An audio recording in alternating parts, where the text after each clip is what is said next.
Nesse módulo agora, nós vamos falar agora um pouquinho do perfil genético das doenças infecciosas.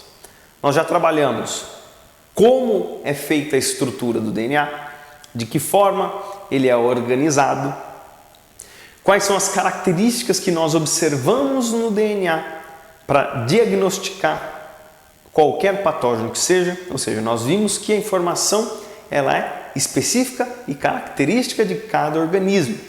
A sequência de nucleotídeos presentes na fita simples de DNA faz com que haja a estruturação do organismo em si. Cada organismo tem a sua sequência em particular da fita simples de DNA, certo? A partir disso a gente vai fazer essa categorização específica para entender o perfil genético das doenças infecciosas, para a gente fazer esse diagnóstico, tá? Então vamos rever aqui de novo a diferença entre as espécies, como eu mostrei para vocês. Uma célula X pertencente a um organismo e uma célula Y pertencente a outro organismo são organismos completamente distintos. E o que distingue um do outro é basicamente a sua sequência linear de nucleotídeos. E é a partir desta sequência linear que nós iremos caracterizar aí os patógenos e que nós iremos desenvolver os materiais genéticos para poder entender como funciona todo esse processo, tá bom? Então vamos lá. Tratando-se do perfil diagnóstico, né? Vamos para o método convencional primeiro da microbiologia para diagnosticar os micro-organismos. Existem várias técnicas de microbiologia que nós podemos empregar para diagnosticar qualquer patógeno que seja, certo? Então, dentre as bactérias, nós temos a coloração da parede da bactéria em questão. Existe uma técnica chamada de coloração de Gram que vai diferenciar uma bactéria da outra por decorrência da sua estrutura externa. A gente vai ver já já isso aí.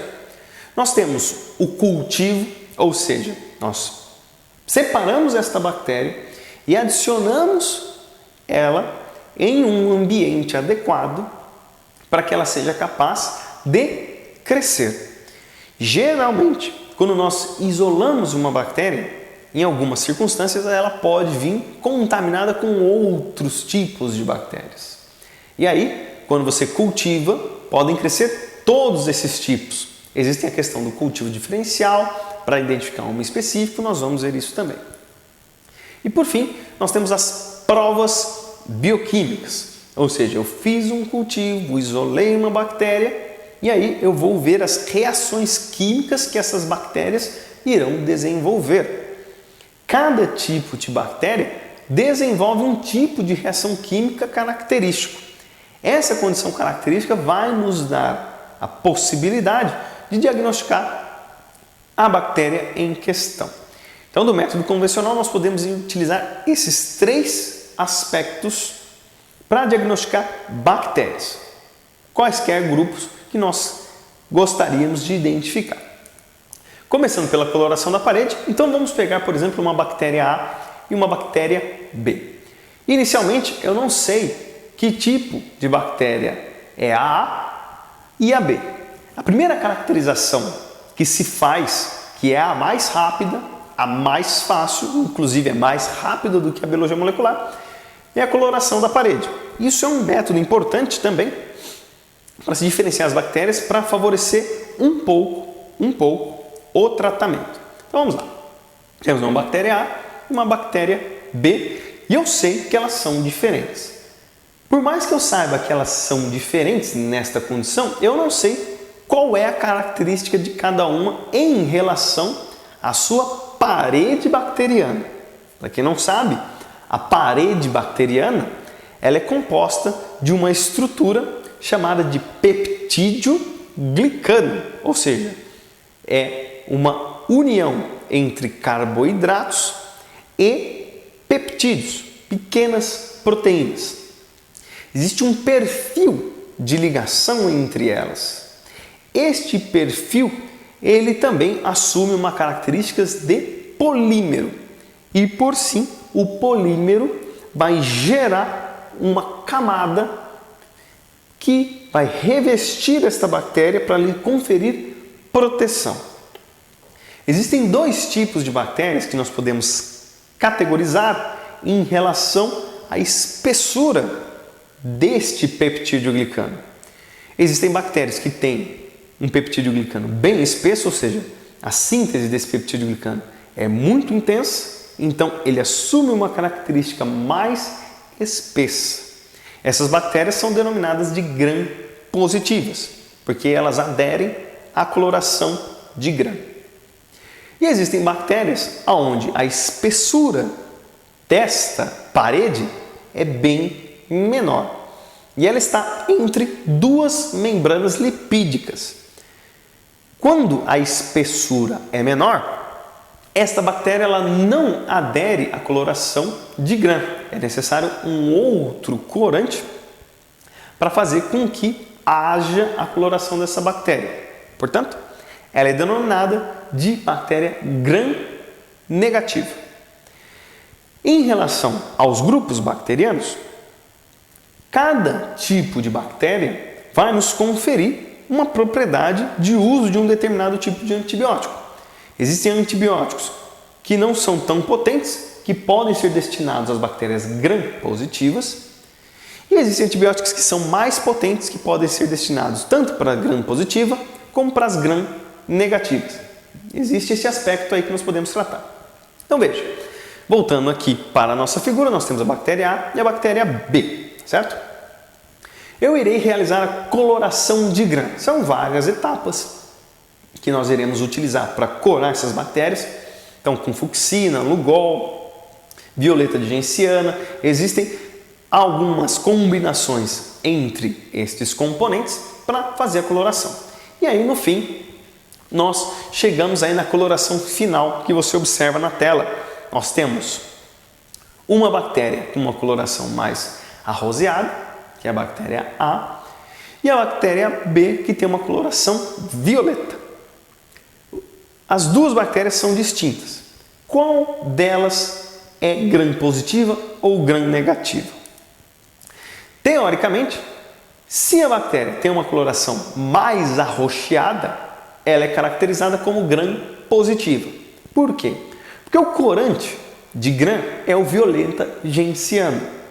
Esse violeta, quando ele se incorpora na bactéria, ele vai se ligar com a parede de peptídeo-glicano.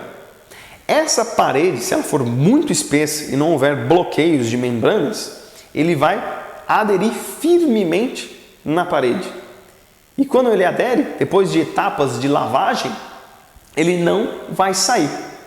Então, essa bactéria, ela é caracterizada como gram-positiva. Existem variados tipos de bactérias que são dentro da categoria gram-positiva. Porém, no caso da bactéria A, que tem uma coloração mais rosa, se nós incorporarmos o violeta nesta bactéria, por ela ter uma membrana entre a camada de peptídeo-glicano e por decorrência da camada de peptídeo-glicano ser pequena, o corante ele não adere firmemente à parede. Quando for feita a lavagem da lâmina onde está essa bactéria, o corante ele vai se desgrudar desta bactéria.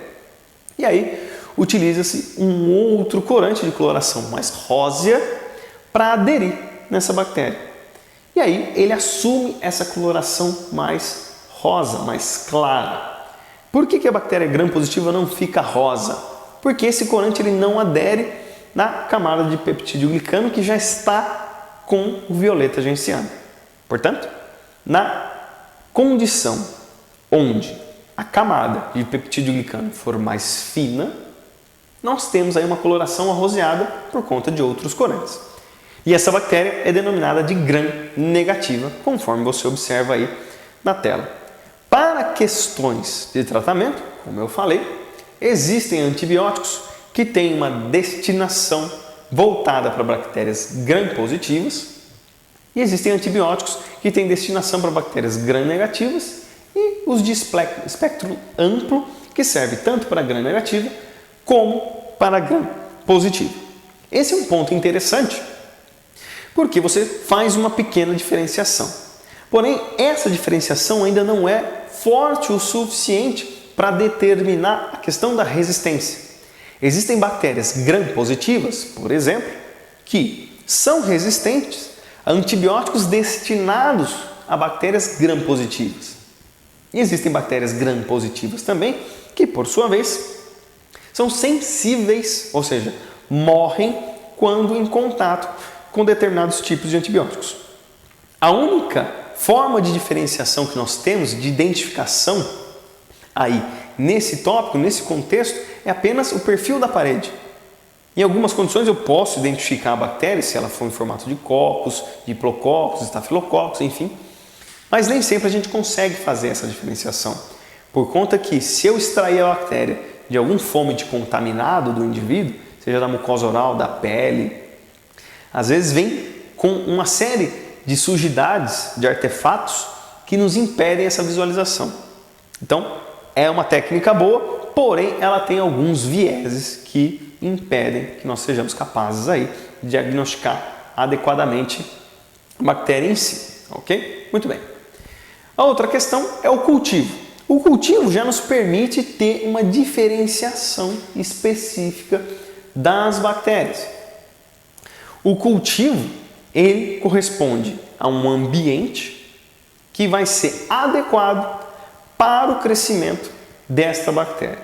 Portanto, cada tipo de meio de cultura vai ser adequado para tipos específicos de bactérias.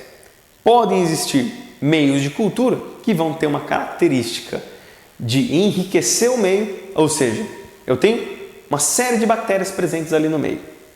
Existe uma em específico que eu quero diagnosticar, quero ver se ela está presente. Porém, ela pode estar presente em uma quantidade muito inferior e outras bactérias podem desfavorecer o seu crescimento. Então, primeiro de tudo, eu coloco essas bactérias em um ambiente onde todas possam crescer, inclusive essas que estão em menor número. Elas crescem, elas se expandem um pouco. Quando eu digo expandir, digo replicar. E aí, posteriormente, eu incorporo essas bactérias em um meio chamado de meio seletivo, onde eu tenho alguns inibidores do crescimento de determinadas bactérias e eu tenho alguns ativadores para crescimento de outras bactérias. Por isso que ele é chamado de seletivo.